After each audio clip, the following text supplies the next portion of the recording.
Hello, everyone.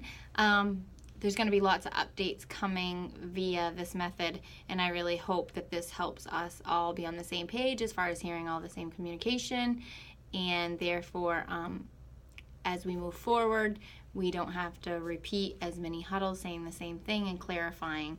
One of my things I'd like to review today is the huddle sheet.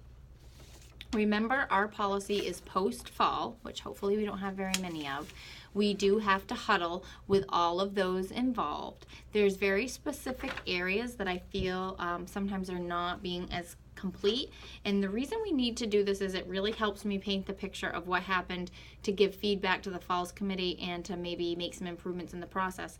So one thing I would really like to see is making sure we know who is involved or who was involved, but I still need to know who the primary nurse was. So for example, if Betsy, she wanted to be in the video. No, she's been talking about it for a long time. I knew she'd jump in. I only need like a minute. The staff present for the huddle, so maybe Betsy and I would find somebody, so we're obviously not assigned to those people, but we walk down the hall, we find them. We would be present in the huddle, say what we noticed. However, we still need to know who the primary nurse is, because the primary nurse is also going to be the one, with that patient for the rest of the day, doing the assessment, communicating with the family, communicating with the doctors, and I feel that that information needs to be on the huddle sheet. I'm going to bring that back to the Falls Committee and maybe make some lines, but if you can just kind of think about really filling that out. The date and time of the huddle should be immediately post-fall. People involved, fill that in, and then also who the primary nurses / CNAs were at that time. Also remember, if someone is a low or high fall risk, they do need a chair alarm on when they're in the chair, and that's important. We've had falls before if someone's sitting in the chair, and it helps us if the alarms are on. All alarms, remember, are now in the top drawer of every room, labeled for that room and kept in the top drawer.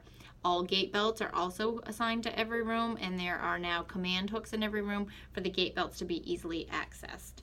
So if something different is potentially, let's say, maybe we need to make sure the bed alarm was on or the chair alarm was on, that's really good information so we can figure out at the huddle why that didn't occur and to make sure moving forward that we can ensure that that does happen. It's also really important if you say that the follow-up items was a glucose check or a vital sign check to then write those numbers in. And the reason that that helps us is because what if the glucose was 40 and we start seeing a pattern that a lot of patients are falling because of hypoglycemia? That's just something important for us to realize or to build into our process. And vital signs, it's important to know on this sheet what they were at that time. We can also start seeing trends if there are hypertension, things like that.